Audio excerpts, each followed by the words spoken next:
ఇదే నాలెడ్జ్ మీ ఫ్రెండ్ కూడా అంటే ఇప్పుడు ఇంటర్వ్యూకి వెళ్దాం ఆపేమనండి, ఎందుకంటే ఒకసారి ఈ వీడియో చూడు.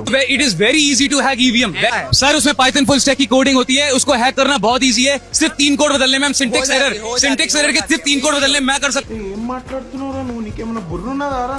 మ్యాటర్ ఏంటంటే అన్నగారికి పైథాన్ ఫుల్ స్టాక్ వచ్చంట. ఈవీఎం మిషన్స్ లో పైథాన్ లో ఒక సింటాక్స్ ఎర్రర్ ఉంది, జస్ట్ 3 లైన్స్.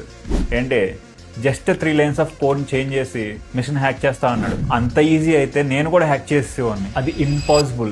ఎందుకో చెప్తా, వీడియో ఎండ్ వరకు చూడు, నీకు చాలా యూజ్ అవుతుంది. అండ్ ఈ వీడియో ఎండ్ వరకు చూసిన తర్వాత నీకు ఈవీఎంస్ ఎలా వర్క్ అవుతుంది, నీకు ఒక కంప్లీట్ ఐడియా వచ్చేస్తుంది. ఈవీఎం అనేది ఒక ఎంబెడెడ్ సిస్టమ్.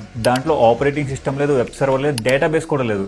మరి దేని హ్యాక్ చేయాలనుకుంటున్నాం? నేను నీకు ఇది ఈజీగా చిలక చెప్పినట్టు చెప్తా. మన పీసీలో ఆపరేటింగ్ సిస్టమ్ వచ్చి విండోస్ ఉంటుంది. ఇవన్నీ ఆపరేటింగ్ సిస్టమ్స్ అంటాం. అండ్ వీటిలాగైనా ఒక ఎంబెడెడ్ సిస్టమ్ కూడా ఉంటుంది. దాంట్లో ఫంక్షనాలిటీ చాలా స్టేబుల్ గా ఉంటుంది. అండ్ వాటిలో కూడా అస్సలు మార్చలేం. Like microwave, washing machine, AC ఇలా. ఫర్ ఎగ్జాంపుల్ అంటే ఇప్పుడు నా వాషింగ్ మిషన్ లో ఒక 3 లైన్స్ ఆఫ్ కోడ్ ని మార్చి వాషింగ్ మిషన్ ని ఏసీలా మార్చలేను కదా.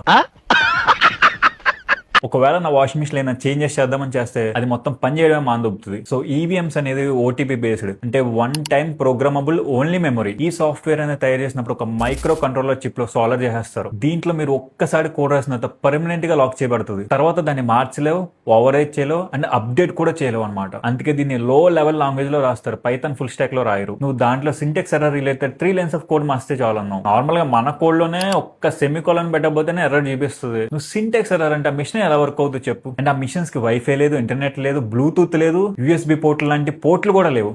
మరి ఎలా హ్యాక్ చేస్తావు? ఈవీఎం లోపల చిప్పులు ఒక సెక్యూర్ మాడ్యూల్ తో సీల్ చేస్తారు. ఒకవేళ నువ్వు అది గెలుగుదామని చూస్తే అది ఆటోమేటిక్ గా డిసేబుల్ అయిపోతుంది. మన వాషింగ్ మిషన్ లో సరదాగా మదర్ బోర్డ్ గెలుదాం ట్రై చేస్తే ఎలా అయిపోతుంది అలా అయిపోతుంది అనమాట. అది ఇంకా దేనికి పనికిరాదు. మేము దీని గురించి చదువుకున్నాం మేడం, ఇది చాలా సులభంగా ఉంది. నేను నమ్మను. ఇలాంటి నీ ఫ్రెండ్ అని ట్యాగ్ చేయి.